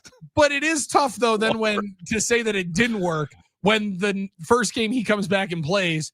They go out and beat the Lions on the road as double-digit underdogs. So like it's really it's a juxtaposition of maybe these are training wheels, so to speak, but you do got to get some success to start believing you can have success in the NFL. No question. Like, it's how you got to play with it. It tends to beget success, no doubt. I'm interested to see, Nags, and you're spot on with Aaron Jones. Last year when they came up here against the Packers in week 4, everybody was waiting for Aaron Jones going to have the game of a lifetime. He's going to have this massive game. No, he kind of did. He had 100 plus, 130 yards. He had a good game, no doubt. Total.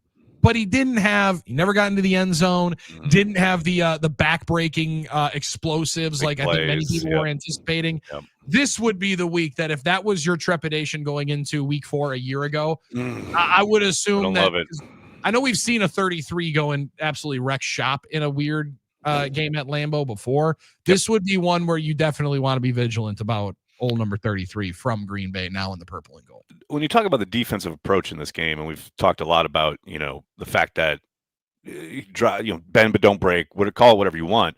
It is interesting to note that they have been kind of interchanging those safeties a bit more and dropping McKinney into the box a lot more over the course of the last 3 games in particular. But this past game against the Giants, it was interesting to see Evan Williams up near the line of scrimmage being used as a blitzer a little bit more. And that's something where if you're looking at the tape, you can't really get a bead on, okay, this is what they always do, because obviously there's a little variation. And the interplay between McKinney and Williams is really kind of fascinating.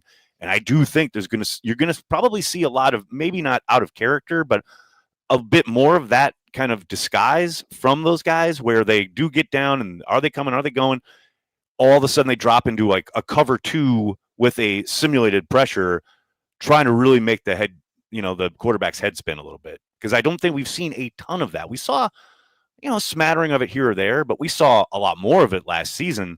I do wonder, especially now that we're getting into some divisional games, teams really know each other really well. Like they start trying to get into their bag a little bit more defensively, especially with a quarterback who, first start in Lambeau, this defense he hasn't seen yet. I think that we could see a bit more of that. You got to be saving some stuff for this time of year, right? Like you got to be saving some parts of your playbook. And offensively, rarely do you do a ton of that. And more of it is actually you do just come up with stuff. Yep.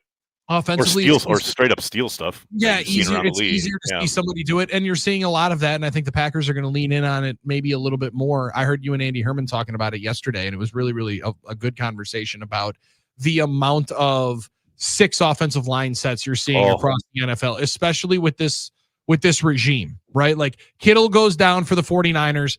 They run it a bunch early in the year. Now he's back and they've maybe gone to more traditional 2 or 3 tight end sets. McVay is running 6 offensive linemen and 3 tight ends. Love it. Damn near every single play. And my man's like, you do it until you stop it. Dude, at the stadium on Sunday, like you couldn't go a play without number 7 who's reporting as eligible. Like every single play. It was great. I loved it. I thought it gave him something too. I feel like everyone's responding to those trends in the league, right? You need to play a shell on us. We're going to bully you up and play and load up tight ends and those fat fullbacks and all those guys wearing numbers in the 40s that are fullbacks and tight ends, basically. Yeah, right. But then like defensively, all of that, you can't necessarily steal how somebody's playing cover 2 robber. Like, there's only so many plays that you can play the same defense. So you kind of have to switch up some of those tendencies later in the year. Offensively, it is. It's like radio. You just steal whatever you like. You see something, just take it and start. Well, one thing that's happening a lot with the better defenses in the league is they aren't matching personnel anymore.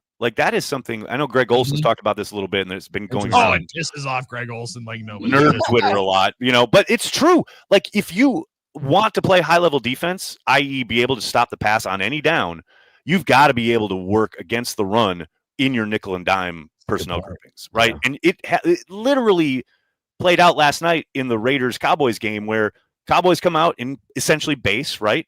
They go heavy. They got a guy in the back. They got 2 backs in the backfield. They got their wide receivers off to the right. The Raiders responded with base personnel, 3 linebackers on the field. Well, lo and behold, here comes, I think it was CeeDee Lamb through the middle. It's on a linebacker, 23-yard game, biggest gain of the night up to that point. It's like you have to be able to stop the run with, call it a light box, call it light personnel, whatever you want. You've got to be able to maintain your ability to stop the pass while being able to get up and stop the run at the same time. And the teams that do that are playing the better defensively. And all of it does come down to Armin. I apologize, but it humors me because I love the game so much, and it is so cyclical. We're gonna roll cyclical. Yes. Guess what? You just explained. You know what you need? Linebackers that can cover and play the run. It helps. And safeties. It helps. It's almost like in the same year we went from hold on, we need to beef up, we need to make sure that we're subbing in. We got to get as many full linebackers. We're gonna test if you got enough linebacker depth, and you're like, well, hold on. Still, the best teams are the ones that have 2 inside linebackers that can cover sideline to sideline and are also really good against the run. Good players are still good. That's crazy. It would be a good era to be Leroy Butler, though. A guy that can come down and cover, to hit, to blitz, to do everything. Those great players, are very valuable. I tell you what, Billy, what you're just talking about there is a big reason why you got to pay attention to that injury report tomorrow.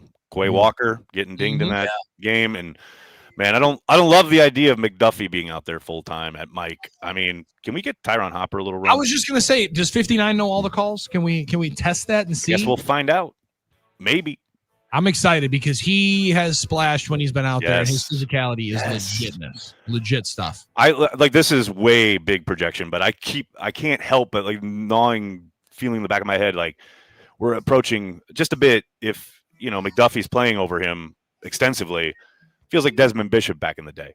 Like I just remember everyone calling for Desmond Bishop to get more playing time, and he didn't until there were 2 car wrecks and a train crash, and then he was in, and then he played really well, and he helped them win a Super Bowl. And I'm not saying that's automatic, obviously, but it does feel like Tyron Hopper is the more dynamic athlete and should be out there a little bit more. Listen, Nags, don't do that. Don't do that. Don't say that you already admit that your potential change wouldn't result in the Super Bowl title. I mean, it would. Obviously, you're right. No, you're right. I shouldn't hedge it. You're right.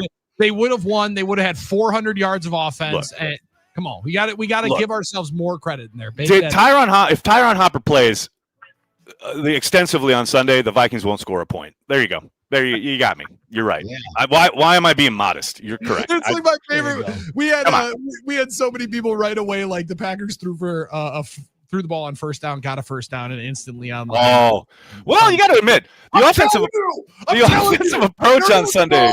For 400 yards and roll up 50 points if they just do what I did. Well, it's hard to hate on those folks when it was so fun. Second guesser's delight. It was kind of productive. It was kind of productive. It's all because everyone's playing Madden.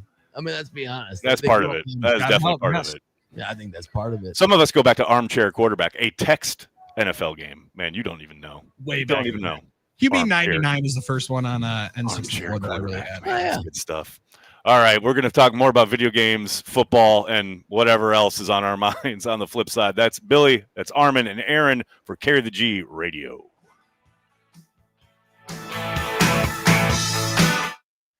You are listening to DND with Doug, Nick, and Dave. This pains me to say this, but Dave's right. Hey, why does that pain you to say? I'm right quite a bit, I think. Middays here on the game. Baby, right. iHeartRadio. Here are the top Michael Jackson songs you've thumbed up. Number 3, The Way You Make Me Feel.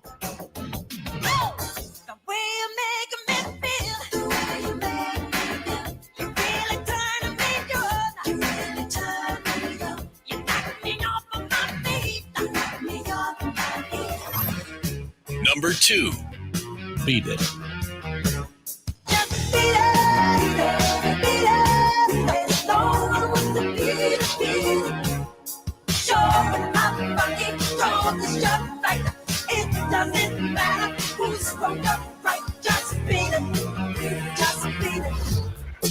Number 1, Billie Jean.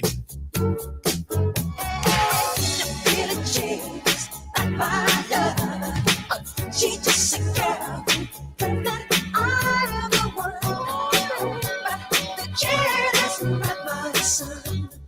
Hear more from Michael Jackson and similar artists now. Search for Michael Jackson on iHeartRadio. All your favorite music, all your favorite stations, all free. Now, a year in rock spotlight. 1973. Led Zeppelin released their 5th album, Houses of the Holy. It goes to number 1 in the US and the UK and yields the top 20 hit Dire Maker. But I still love you so, and I can't let you go. I love you. Brothers released their top 10 album, The Captain and Me, with the singles Long Train Running and China Grove. And in June, Joe Walsh and Barnstorm have a top 10 album buoyed by the single Rocky Mountain Way. Also in June of 73, George Harrison scores the #1 single, Give Me Love, from the #1 album, Living in the Material World. And Chicago's 6th album goes to #1 with 2 top 10 hits, Just You and Me and Feeling Stronger Every Day.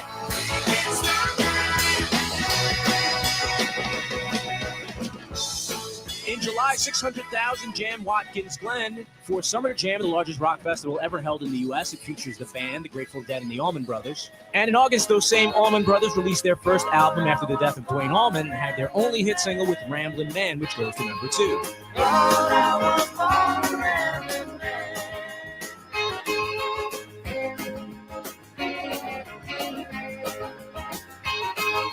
Keep listening to iHeartRadio for more from 1973. Coming up. iHeartRadio goes one-on-one with Peter Gabriel to reflect on the WOMAD Festival's evolution. We initially started this WOMAD Festival in 1980. The first one was 82, and it was very naive enthusiasm for some of these strange and wonderful things we were hearing. And as a failed drummer, I was hearing grooves that I fell in love with, which seemed a lot more alive than what I was hearing on the radio.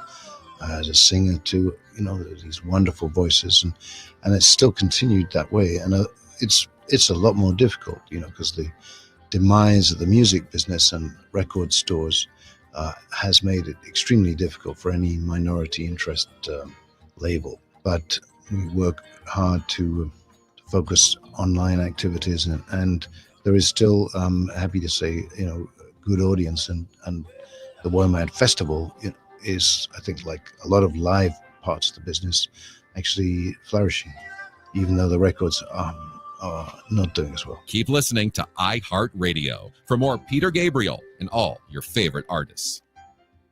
iHeartRadio. Here are the top Aretha Franklin songs that you've thumbed up. #3, You Make Me Feel Like a Natural Woman.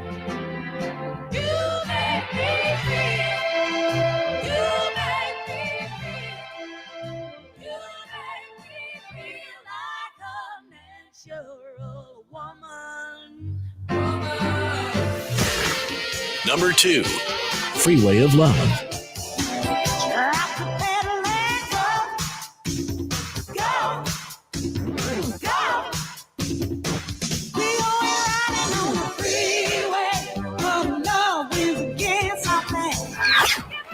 #1, Respect.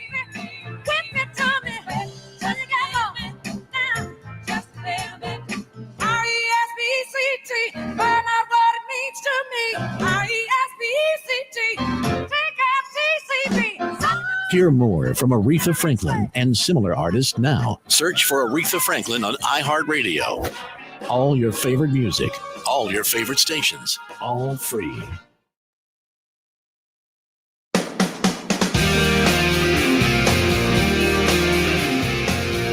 Here, the G Radio rolling on. Billy, Armen, Aaron getting ready for a big-time showdown with the Minnesota Vikings. We were talking about video games, Madden matchups, what have you, before the break there, Billy. Were you the kind of dude? This is exactly what I would do when I was a younger man. Like, you got a big showdown coming up. How many times did you play it out on Madden? Or if you was, college game that you're looking at, matchup you're pontificating about, how many times would you play it during the weekend? Was there an official preview game that you had, okay, this one is exactly what's going to happen in the game? I feel quite seen at the moment. My friend, my buddy Ryan and I would do this. We'll do this rather consistently, and it doesn't totally does build off of how we build out parlays throughout the week. Wow! So we'll play maybe the 4 or 5 biggest college games that we like, there you go, and the 4 or 5 biggest NFL games that we like. Now, granted, we have not won one of those parlays yet. But in the midst of I ain't gonna stop you though. At one of these times, it will happen. Now, he just announced today that he's having another kid. So now maybe this both having 2 kids life has kind of cut into those preview games. But I'll tell you this one, it's gonna get played here coming up in about an hour from right now. Because, really? I cannot wait. You guys got to throw that on the iHeart YouTube stream or something, or get a Twitch account open or something. Come on, sure. People want to see it, man. I got to get the Twitch account rolling. I got to figure out how to do that. I think people want to be part of that. See, this is the problem. I'm the oldest 31-year-old of all time. I don't even know how to do it. I would love to. I have no clue. You know why I want to, Nags? Why you know is that? why I want to deep down in my heart? And Armen knows that this is really it. So you can cook middle schoolers? Just because I want to be able to, in part, say what the cool kids say nowadays is, chat, what do you think I should run here? I want to talk to the folks that are watching the stream and just call them chat. Because that's what you do. That's the right way of saying, all right, chat's saying I should run this. The chat is saying that I should run it. So that's why So you can blame them when it doesn't work. I get it. Yes. I see where you're So at. when I run slot fade for the 15th time because I just watched Jordan Love throw it to Christian Watson. It's my favorite bleeping play in the entire game. I was so happy that was the play call. Yep. Let's go. Let's do it. Single scene. So maybe I do figure out how to run all that. Figure out that old At Twitch. account. It's not that difficult. You can. I have faith in you. PS5, I should be able to, You right? can probably pick up You some can absolutely do it. some followers, some revenue on that, Billy. There might be another revenue stream. Yeah, a little outside revenue. You can always use that, right?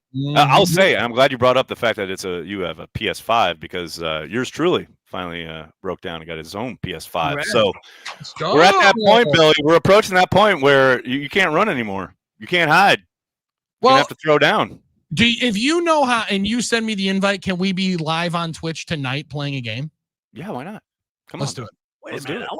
I want to watch at least. Can Well, I you'll watch on Twitch. It'll be on Twitch. I gotta get Twitch then. Is that what you're No, telling just me? a link. You just Twitch, a Twitch link. that's a website. It's just you go to the link and you're watching it. It's not. You don't even need an account. You're fine. I was gonna go buy it at Best Buy. So it's just a link. All right. That's I was gonna go buy a Twitch. That's a Switch. How do I do a stream with the two most technically inept internet people on the face of this planet? How is this possible? I'm not technically inept just because I don't play video games. You don't know how Twitch operates in the year of our Lord 2025? I'm still trying to figure out Periscope. Isn't that still a thing? No, I honestly, I think I knew Twitch wasn't. They're bringing Vine back. Vine's on its way back. That's the exciting news. Vine was great. All right, Vine was great. The Vine's gonna be great when Jake Paul got famous on it, and then he gets his ass whooped by Anthony Joshua in that 6 seconds, and that Vine would be perfect. So it's 6 second Vine, exactly. 6 second Vine. It'll wrap up just how his life started. Sorry, I got a Switch, Twitch. I was distracted. That was one of the better laughs, though, Nags. You got to admit that you've gotten in a long time. That was great. That was perfect. That was I'm phenomenal. still fighting Bears fans. Circuit City, I think, actually has a sale on Twitch. Circuit City was a great. Now there's a Bob's Furniture in all those Circuit Cities. You notice that? Yes. Bob's discount. Very quickly. Once a week, we just hit this part of the gig where it's just we are so off the rails, and I can't stop it because I love it so much. It's so good. Alex says, is Twitch like a switch? My son loves Stitch. Is that the same thing? All the same thing. All the same thing. Under the same umbrella. That's where you order clothes on the internet, right? That's Stitch Fix. Oh, that's a different deal. That's a different. I mean, how grab the wheel? No. How lazy you got to be to order clothes on the internet through a trunk, and that the clothes come. Not that you order it online. All right, so the bad. Packers take on the Minnesota Vikings weekend at Lambeau Field. I want to give Thomas a shout out on the Cheesehead TV YouTube chat here. Thomas with a super chat asking, not technically Packers related, but absolutely need Aaron Rodgers to play this Sunday for the Steelers. I need to hear the last "I own you." Yes, get that wrist right. We need you to play. Let's go. Yes. Let's go. Definitely need it. I mean, Rodgers could do the Packers one last solid here and go in there to Soldier Field and light up this Bears defense. How great would that be? It would just be beautiful, and you know that he's thinking about it. You know that he's waiting for it. It also comes a perfect time to reemphasize and hammer home the point of it really is about when you play teams. Yes. Not who you play. It's when you play them. Big time. You think the Steelers need it or Aaron needs it? I need it. I need this. Armen needs it. Go and blow out. Forget Aaron Rodgers. Please, I have a lot of Bears fans I want to be dunking on this weekend, so please gosh. make it happen. And it would help the Packers, obviously. Yeah, obviously, yes. 1,000,000% helps the Packers. No question about it. The Steelers have a lot to play for. I mean, they're looking like they're in good shape in their division. I also want to give Uncultured Barbarian a shout out. He had a super chat like legit right when we first started, and then we started yelling about Jordan Love, so we missed it. I want to say this morning I'm jamming to Freewheel Burning by Judas Priest, Hungry Like the Wolf by Duran Duran, and Rock and Roll Party in the Streets by Axe. And I did play Hungry by the Wolf. You did play Hungry Like the Wolf. I was very Hungry Like the Wolf is an absolute banger. It's a monster of a song. Monster of a song. Did you also see his TJ Rubley chat that he had as well? TJ Rubley lost me money, and I refused to watch the movie The Replacements for years because he was hired as a consultant / QB coach for said movie. Can I admit something right here on the air live right now? I had no idea TJ Rubley was involved with The Replacements. No clue. And I love that movie. I had no idea. That's amazing. Is that true? Just Can we fact check that? Is Uncultured Barbarian just throwing stuff out there? Oh, see I if it am. sticks to the wall? Because that's amazing if true. That's incredible. The TJ Rubley thing, though, as bad as a memory as it is, it always reminded me of like when, or it always emphasized to me when people said the Packers wouldn't take decisive action. I'm like, no, they took it there. They fired him like the day. My favorite moment like that with definitive action was Ted's first year, and they played the Eagles on Monday Night Football, and Greg Lewis burned Ahmad Carroll so bad. And Ted in the press box in front of the entire press corps said, Greg effing, although he didn't say effing, Lewis. And he was like just so pissed that he cut Ahmad Carroll the next day. How about that? Like you talk about decisive action. Now that's Ted, and it's not his guy, right? We all saw how Ted was with his guys. It's a little different. But I do appreciate a good, all right, that is a major screw up and you are gone moment. It doesn't suck. How we doing, Billy? You're looking for it? You're seeing? I am looking deep in here, man. There were a lot of people doing stunts, like your boy Ken Clark and Jeff Evans. They sacrificed their bodies for the good of that show. Hey, speaking of Ken Clark, how about Kenny Clark getting a sack last night on national television? Shout out! To see, come on now. He's got to love playing next to Williams. Holy cow, that duo is going to wreck some fronts, man. That is fun to watch. In the additional crew variety, listed as football coach second unit, TJ Rubley, right here on there it is page for the replacements. TJ Rubley. He was even a backup there. Holy cow. Second unit. That's true. Second unit. He's still a backup. He would have been the first unit, but he went in and told him to change the script. He's like, I'm rewriting this scene. Sorry. No, you're not. Sorry, you're back. Just classic TJ Rubley trying to rewrite the script on the fly. Second unit, as he was destined to be. Ron Wolf's quote after that game, I think we've exhausted ways to lose around here. I'll never forget. Thank goodness. Mon had so many good ones. I mean, the ultimate was we were just a fart in the wind. I mean, after they lost the second Super Bowl. I mean, imagine that. I mean, just the gut kind of punch that must have been. Man, that's tough. Billy, you're like diving deep into this. I was trying to look at your boy Mark Robert Ellis to make sure that he's just a former sports stunt coordinator for film and a former college football player. I got to get one of those jobs. I got to get the job where you're a former college football player. You could do that. Dude, are you kidding me? Where I tell people how to badly portray playing football in a movie. Listen, I watched High School Musical. I saw how bad Zach was in basketball. If that's as far as you got to go, damn, I could do that gig. How many commercials do you see where they have like the kid throw a football, but he's an actor and he has no idea how to throw a football, and it's like a side sling, just kind of catapulted forward kind of thing. I mean, if that's passable, give me the gig. I'll get him there. It works, dude. That's what I'm saying. You can't tell me I can't show somebody how to teach. I can get him there. I can get him to that point at least. I mean, at the bare minimum. I mean, it's kind of like JJ McCarthy sometimes. There you go. Heyo.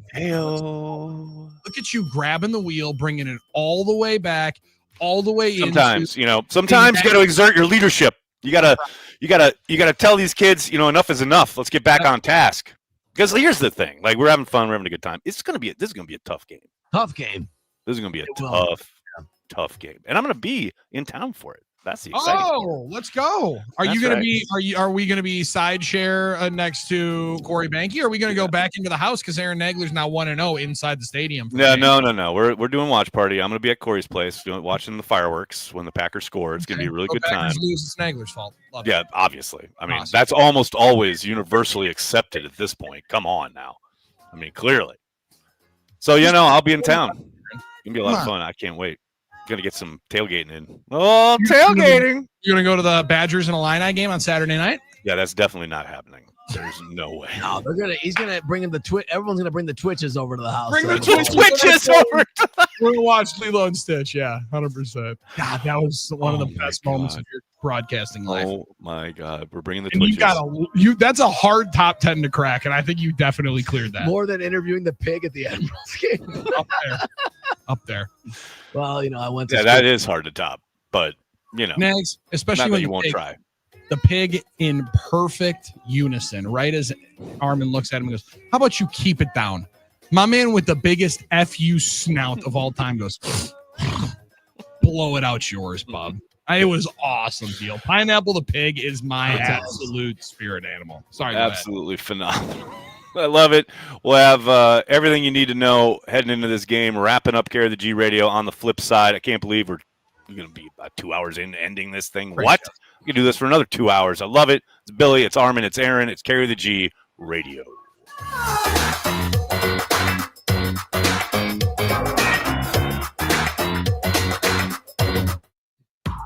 Want to watch DND? They're live on YouTube, Facebook, and X right now. There you go. There we go. Just search 97.3 The Game. iHeartRadio. Here are the top Foreigner songs that you've thumbed up.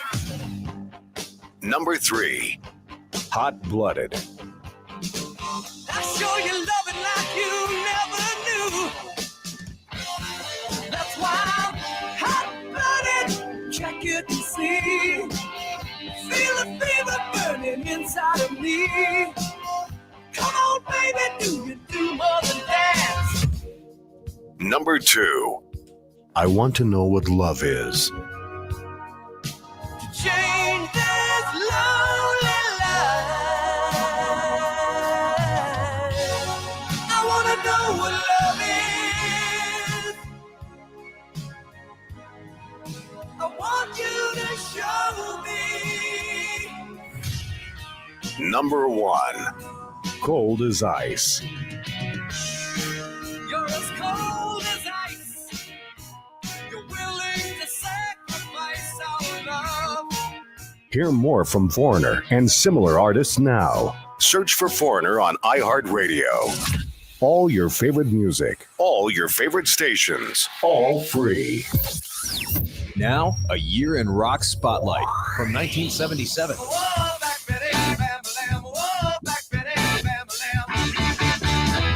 In June of 77, Ram Jam have a top 20 U.S. hit single with the cover of Lead Belly's song Black Betty. Chicago area rock band Styx have a U.S. top 10 album Grand Illusion, including the top 10 single Come Sail Away. Come sail away, come sail away, come sail away with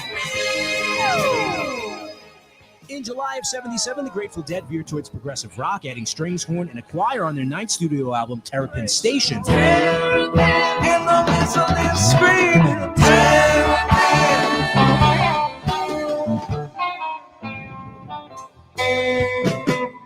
In August of 77, the King dies. Elvis Presley is found dead in his home in Memphis, Tennessee at the age of 42. Detroit rock vocalist Iggy Pop releases his second album, Lust for Life. It's his second collaboration with David Bowie.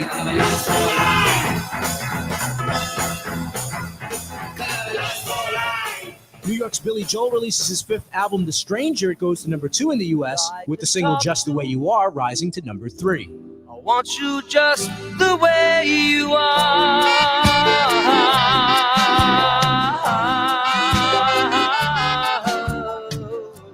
Keep listening to iHeartRadio for more from 1977. Coming up. iHeartRadio. Here are the top Fleetwood Mac songs that you've thumbed up. Number 3, Don't Stop. Don't stop thinking about tomorrow. Don't stop. It'll soon be. It'll be better than before. Yesterday's gone. Yesterday's gone. Number 2, Dreams. Oh, thunder only happens when it's raining. Players only love you when they're playing. number one. Go your own way. You can go your own way. You can call it another day. Hear more from Fleetwood Mac and similar artists now. Search for Fleetwood Mac on iHeartRadio. All your favorite music, all your favorite stations, all free.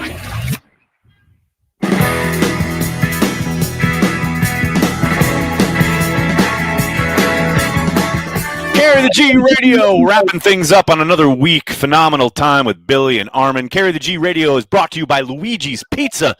For bigger appetites and bolder cravings, pub-style pizzas with thick, crunchy crusts and heavy toppings. Luigi's Big Daddy with 2 times the pepperoni is hearty and satisfying. Same great flavor as the Luigi's Pizza you love, just more of it. Luigi's Pizza, taste the tradition. You know, Billy's got his own. Billy's got free time this week. He needs one of those pizzas. And I'll tell you what, it's time for lunch. I don't know about you, Billy. Yeah, it is. That's why I saved the Luigi's read to the end of the show, because I keep doing it at the beginning of the show, and it's like it's still kind of the tail end of breakfast time. Oh, man. It's ironic. It's ironic. Dive into Luigi's. That Viking week is also Viking week for Billy. I always say, like, Viking week when you're home alone. Mm-hmm. It's ironic for you, Billy. Yeah, it is strange. It's definitely included a lot of different listening to podcasts and a lot of watching slot videos on YouTube, but also being able to watch a lot of the condensed games on the NFL. Oh, that's the best. And I'll tell you this, Nags, this was maybe the best time for that to happen because, damn, the NFL was NFLing this week. It was on one this weekend. Yes. Really good games. After some absolute cheeks games. Yeah, week bit of a number snooze 10, fest. Yeah, week 11 brought the absolute heat. I will say, you're listening to podcasts, you're checking out streams. Apparently, Aaron Rodgers watching, listening, checking out Carry the G Radio, because legit, while we were talking about it in the last segment, dropped from NFL Network. Aaron Rodgers underwent further tests Monday that confirmed he won't need surgery on his fractured left wrist. Rodgers is pushing to play Sunday at Chicago, but doctors must clear him, and his status moving forward is TBD. I think all that last stuff is just nonsense. They're just trying to make sure that the Bears have to prepare for 2 different quarterbacks. Rodgers is playing. No way this team is sitting him down. He's pushing to play. You think some Dr. Chow, is going to leave him some Poindexter? Yeah. Well, listen, I think it's going to be like the internet meme of old boy that's scanning, that's doing security at the concert. It's like, eyes closed, just like, that was good.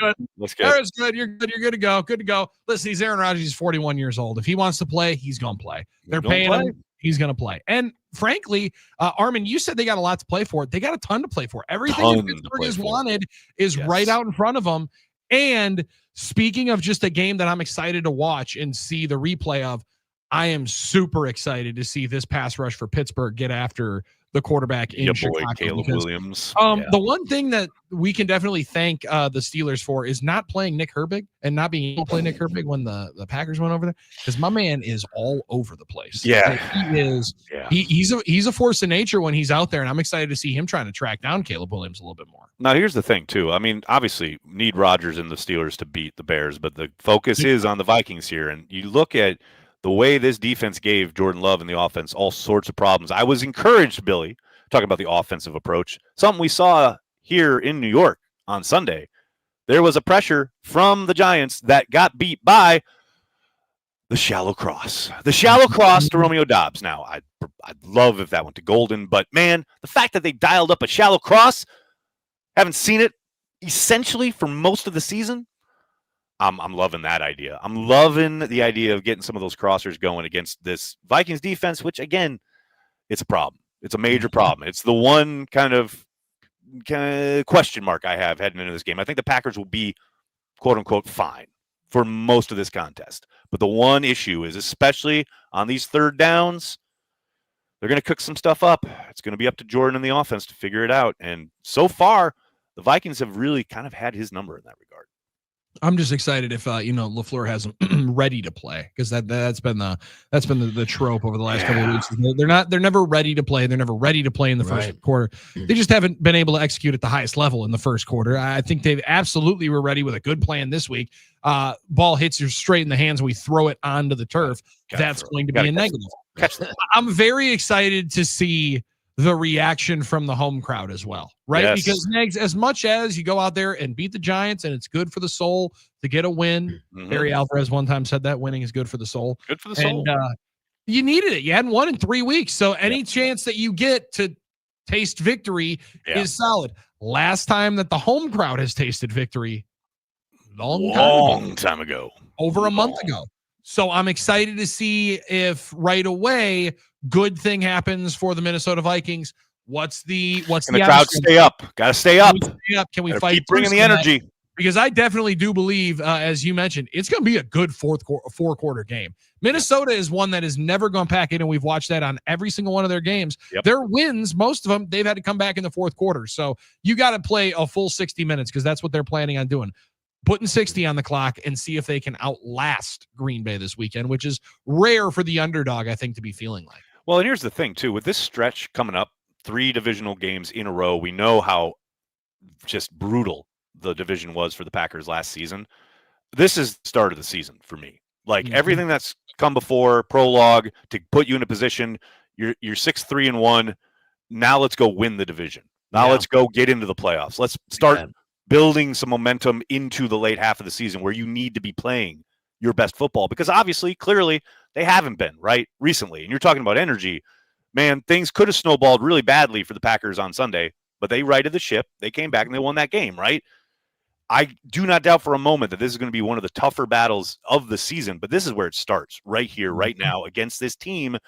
You've got to win not just this game, these next few games. You got to come out with at least a couple of victories because you need to be in position to start kind of making that push into the playoffs the back half of the season. And we saw it didn't happen last year. It's got to happen this year. You might need 10 wins. I mean, you get to start stacking up wins because what this division is doing and what the conference is doing, the playoffs it's going to be a bloodbath. So you might have to go 10-6-1 at minimum to make it, and you have to be prepared to do that. And you're right. I mean, the Vikings will bring it. They'll have a game plan. They'll have a lot of good players, and it'll be a tough battle. You know, I think we got to disabuse ourselves of the notion that there's going to be cakewalk type games once we get it right. This is the NFL. Disabuse. It's going to be. Everybody wants what the Cowboys got last night. You know, you walk in and score a ton of points, and it's not really a contest. But unfortunately, that is a pretty significant outlier. If it comes great, and if it comes great, but like, don't expect it to happen. Just, definitely not this week. Yeah, definitely not this week. But Billy, your point earlier is so spot on as far as how, especially over the course of the last 2 years, these games against the Vikings, whether in Lambeau or in Minnesota, Vikings have jumped all over them, like almost every time, and to the point where, yes, Jordan has put up some decent numbers in these games, but they have come because the Vikings are protecting a multi-score lead, especially into the second half where they can play really soft zone. Yep, fine. March up and down the field, but we know we are controlling the football game. They have got to show better out of the gate in this contest, particularly. Yeah, the only outlier there where the Packers ran away with the game, if I'm not mistaken, well, there's two, would be one, and I think it was pre-KOC. The one I'm thinking of is when Keyshawn Nixon starts the game with a kick return for a touchdown. Yep. And with a funny camera angle. Grittying next to JJ. Yep. Then there's the Packers playing Jaron Hall on New Year's Eve night. On New Year's Eve. The Bo Melton 100-yard game, right? First 100-yard receiver of the season. The ones that have been more of how the games have gone over the last couple of years have been them taking it to you. So it is it's paramount that you come out fast and start big. And I'm fascinated to see how quickly the Packers go to a little bit more pressure look against the Vikings. I'm fascinated too, although I'm not going to be surprised if they don't. Right? You know, like you said earlier, it's been effective and it's been kind of their recipe. So who knows? We'll see what Chef Hafley's cooking up. We're always cooking up the takes here. Carry the G Radio. Man, I'm excited to see Carrington Valentine talking stuff, dude. That's one of my favorite parts of the game. Him talking junk to Justin. I'm looking forward to him holding on to the football. That's where I would start. Well, set our goals a little lower. Regardless, we'll be watching. We'll be talking about all of it, both on Packers OT and on the Gut Reactions on Cheesehead TV. Each and every week, it flies by, boys. I can't believe we're wrapping it up. That's Billy. It's Armin. It's Aaron. It's Carry the G Radio. Tell by my attitude that I most definitely from.